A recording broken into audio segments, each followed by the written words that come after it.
হাজারীবাগ হাটে আসবেন দর্শক, আপনারা হাজারীবাগ হাটে আসবেন। এই হাটটি এই বছর প্রথম শুরু হয়েছে, এই বছর কিন্তু বসিলা হাট হচ্ছে না।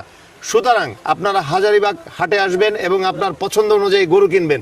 এখানে প্রচুর গরুর সমাহার। আমরা মধ্যরাতে এসেছি, মধ্যরাতে হাজারীবাগের হাটের যে ভেতরের অংশটা রয়েছে সেই অংশ পরিপূর্ণ হয়ে গেছে গরুতে। গরু আসে নাই এমন কোনো কথা এই হাটে নাই। এই হাটের ভেতরে পরিপূর্ণভাবে গরুতে ভরে গেছে। পাবনা থেকে অনেক ব্যাপারী ভাই এসেছেন, বিভিন্ন জেলা থেকে আসছেন এবং হাটের বাইরেও গরু রাখার ব্যবস্থা রয়েছে। হাট যদি ভরে যায় হাটের বাইরেও গরু রাখতে পারবেন, সেই সুন্দর ব্যবস্থা আছে। এবং ভেতরের গরু যখন খালি হবে তখন আবার ভেতরে পুনরায় গরু ঢুকবে। সব কিছু মিলে ঢাকার অত্যন্ত কাছে মোহাম্মদপুর, লালবাগ, ধানমন্ডি, আপনি যেখান থেকে আসেন, নিউ মার্কেট, গাবতলী, এদিকে বাবুবাজার, সব জায়গার থেকে এই হাটটি আছে সুন্দর একটি প্লেসে। গরু পাগলারা কি আছে? আছে। মধ্যরাতেও জেগে আছে। গরুর প্রতি ভালোবাসা নিয়ে জেগে আছে। সুন্দর সুন্দর হাটের পরিবেশ। এখানে এত গরমের মধ্যে আমরা এসেছি, কিন্তু এই খোলামেলা পরিবেশে তেমনটা লাগছে না, তেমন গরম লাগছে না, কারণ এই হাটের ভেতরে অনেক গাছগাছালি আছে, সুন্দর একটা পরিবেশ। বেশ কিছু গাছপালার জন্য এই মধ্যরাতে সুন্দর একটা স্নিগ্ধ হাওয়া গায়ে লাগছে। আমাদের হাটে এসে দেখলাম মোহাম্মদপুরের আমাদের ছোটবেলার ঘনিষ্ঠ বন্ধু বান্ধব সবাই চলে এসেছে ঝাঁক বেঁধে।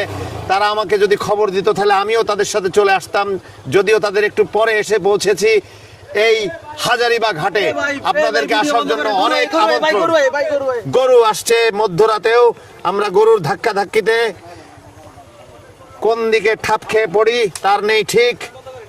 তারপরেও আমরা গরু দেখাতে চাই দর্শকদের জন্য, ক্রেতাদের জন্য। এটা নেতানিয়াহুর মতো একটু স্বভাব আছে, ট্রাম্পের কাছে যাইতে যাচ্ছে। এ নেতানিয়াহু, যাও যাও, ট্রাম্পের কাছে যাও। হাট জমে উঠেছে মধ্যরাতেও। মাইকও বাজছে, মাইকের আওয়াজ শুনতে পাচ্ছি আমরা। খুব সুন্দর এক মনোরম পরিবেশ ক্রেতাদের জন্য খুব সুন্দর একটা মনোরম পরিবেশ। আপনারা হাজারীবাগ হাটে আসবেন। গরু এখনো মধ্যরাতে ডান বাম চারিদিক থেকে ঢুকছে। আপনারা এখান থেকে এসে গরু কিনবেন। হাজারীবাগ হাটের মনোরম পরিবেশ। আল্লাহ হাফেজ। আসসালামু আলাইকুম, কেমন আছেন? ওয়ালাইকুম আসসালাম, ভালো আছি স্যার। কি নাম আপনার? আমার নাম মোজাম্মেল। দেশের বাড়ি কই? পাবনা। কোত্থেকে গরু নিয়ে আসছেন? পাবনার সাথিয়া। পাবনার সাথিয়া? জি বাহ, স্যার। আমার এক বন্ধুর বাসা পাবনা সাথিয়া। তো গরুর চাওয়া দাম কত একটু যদি বলতেন? 3,20,000। 3,20,000। তারপরেরটা?